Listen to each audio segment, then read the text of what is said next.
बोलिए महापुरुष अच्युतानंद जी की सुधी जनी ज्ञानी गुणी मंडली आज अध्याय आलोचना को आपण मानक स्वागत जनाऊँ। आज मालिका वचन आलोचन आम आलोचना करने जाऊँगी जगतसिंहपुर जिलार दुईटी मालिका वर्णित क्षेत्र विषय।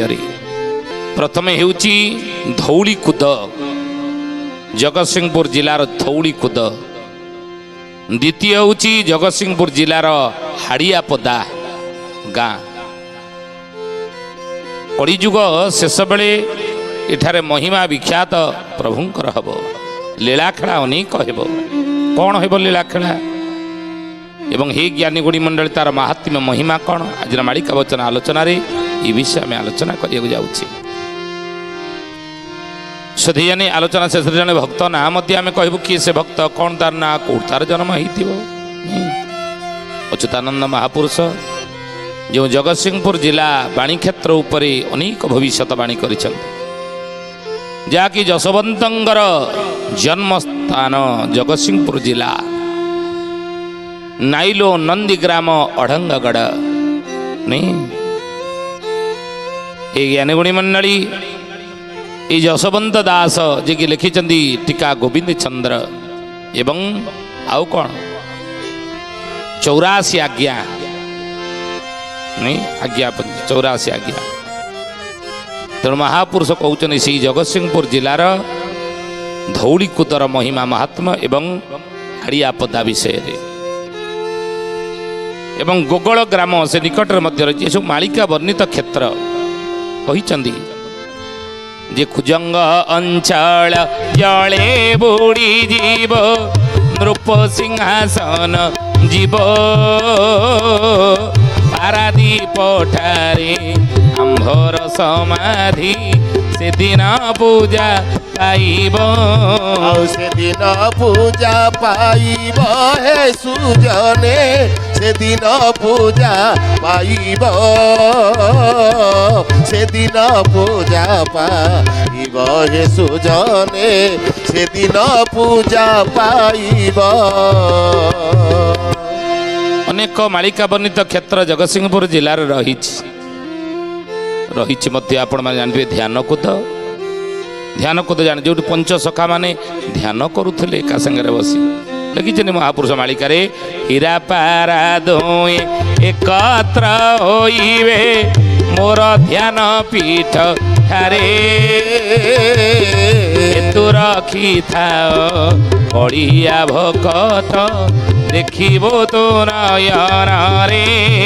देखिबू तू नयन रे सुजने देखिबू तू नयन रे देखिबू तू नयन रे सुजने देखिबू तू नयन रे। से जगतसिंहपुर जिलार ध्यानकुद विषय पदटे अच्युत लिखिदेले। ध्यानकुद विषय कौन लिखिला हीरा पारा दुई एकत्र होइबे मोर ध्यान पीठ ठारे मो ध्यान पीठ ठारे हीरा पारा दिन एकाठी हेबे। बुझिले आपण माने जानिथिबे हीराकुद हीरा हेले हीराकुद पारा कले पारादीप ये दीटांग एकाठी होइजिबे दिने समय आसीबो मीन शनि बेले से ध्यानकुदर एकाठी हेबे मिसिबे। आउरी से जगतसिंहपुर जिला भीतर रही कौन रत्न जोड़ी मुखो तारे कफिटिब रत्नावती नाम हेब छतिया बटरे उभय मिलिबे मो वचन अटे ध्रुव मो वचन अटे ध्रुव हे सुजने मो वचन अटे ध्रुव मो वचन अटे ध्रुव हे सुजने मो वचन अटे ध्रुव। कहले बाबू रे रत्न जोड़ी मुखो धारे कफिटिब रत्नावती नाम हेबो। रत्न जोड़ी रही आपण मैंने जानी रत्नबट रत्न जोड़ी कंदरपुर आपण भितर को जी देखिए कंदरपुर छक टिके आगू गले कंदरपुर छक कटकर ओम्पी छकु आप जी जदि पारादीपी से 13-14 किलोमीटर गला पर कंदरपुर छक पड़ो और से कंदरपुर आगक गोटे 1.5 किलोमीटर जीवे रत्नजोड़ी की जीवा बाट अच्छी डाहाण पटरे रत्नजोड़ी मालिका वर्णित से क्षेत्र जगतसिंहपुर जिलार अच्छी केत क्षेत्र रही से धारेक गोटे फिटब धारा कौन रत्नावती नाम गोटे नदी प्रवाहित हो छतिया बटरे उभय मिले मो वचन अटे ध्रुव अच्युतानंद महापुरुष मालिकार लिखिले कथा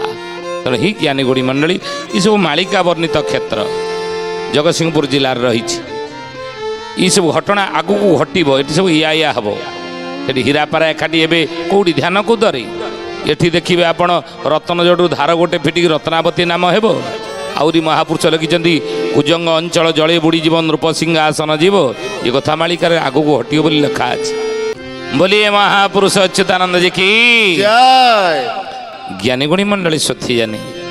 आम आलोचना करुले विषय कौन ना जगतसिंहपुर जिले मालिका वर्णित से क्षेत्र महात्म्य महिमा विषय जगतसिंहपुर जिले में जिते मालिका वर्णित सब क्षेत्र गुड़िक रही तार महिमा महात्म्य सब कौन एवं सेठी भविष्य की लीला खेला मान सब हो विषय में आलोचना करुले महापुरुष कहते बाबूरे हाड़िया पदारू गोल जे चहल इच्छापुर निकटर हीराकुद बंध फाटी जे पड़ब खंड प्रलय सत्वर रे राम हृद पद्मे तू ही जे विचार रे राम हृद पद्मे तो ही विचार हे राम नीति भजुथा गुरु पयर रे राम नीति भजुथा गुरु पयर हे राम କ୍ଷିତି ମଧ୍ୟେ ଥିବୁ ଖ୍ୟାତ ନ କରିବୁ ମୋ ନିଷ୍ଠା ବଚନ ଏହି କ୍ଷମେ ଅଚ୍ୟୁତି ଯେ ଗୀତରେ ବଣିଲେ ନବଦା ଭକ୍ତିକୁ ଧ୍ୟାଇ ରେ ରାମ ବେଳ କାଳ ଯେ ଆଖର ହେଲା ରେ ରାମ ବଟ ପୁଟରେ ଲାଗିବ ଲୀଳା ରେ ରାମ ବଟ ପୁଟରେ ଲାଗିବ ଲୀଳା ରେ ରାମ अच्युतानंद महापुरुष कहले हाड़िया पदारो गोल जे चहल इच्छापुर निकटर कहले समय आसीब से हाड़िया पदारो गोल चहल इच्छापुर निकटरे हम गोल चहल लगे गहल चहल लगे आउ हीराकुद बंध फाटी जे पड़ब खंड प्रलय सत्वर आगु से आगु जो गोल चहल लगे गहल चहल हम हाड़िया पदा सेतेबेले आगु हीराकुद बंधटी भांगिब ये सूचना आप देखिए हाड़िया पदार लीला खेला गहल चहल हो शारदा जन्म हे परशुराम क्षेत्रे शारदा नाम जड़े भगत परशुराम क्षेत्र रे जन्म होते बोली परशुराम क्षेत्र कौटा सारला मंडल जगतसिंहपुर जिला परशुराम क्षेत्र कहती से जन्म होते गहल चहल लोक होते भक्त मान आउ କ୍ଷିତି ମଧ୍ୟ ଥିବୁ ଖ୍ୟାତ ନ କରିବୁ ମୁନିଷ୍ଠା ବଚନ ଏହି କ୍ଷମେ ଅଚ୍ୟୁତି ଯେ ଗୀତରେ କହି ନବଦା ଭକ୍ତିକୁ ଧାଇ ରେ ରାମ ବେଳ କାଳ ଯେ ଆଖର ହେଲା ଆଖର ରେ ରାମ ବଟ ପୁଟରେ ଲାଗିବ ଲୀଳା ସେ ବଟ ପୁଟ ସେଠି ଅଛି ସେଠି ଲୀଳା ଖେଳା ଚାଲୁଥିବ ପୁନଶ୍ଚ ମହାପୁରୁଷ କହିଲେ ସେଠି ଯେଉଁ ଭକ୍ତ ଜନ୍ମ ହୋଇ ଲୀଳା ଖେଳା କରୁଥିବେ ସେ ନିତ୍ୟ ଧଳ ଭକତ ସେ ସାରଳା ମଣ୍ଡଳେ ନିତ୍ୟ ରାହସ ହୋଇବ ବାଞ୍ଛା ବଟ ଠାରେ नित्य राहस होइब बंछावट ठारे नित्य राहस होइब बंछावट ठारे कहले जी से लीला खेला करुथिबे जी जो भक्त जन्म होइथिबे गहल चहल जो लगी सेठी सी नित्य दलर भक्त होइथिबे आउ कहिले नित्य दले एकाक्षर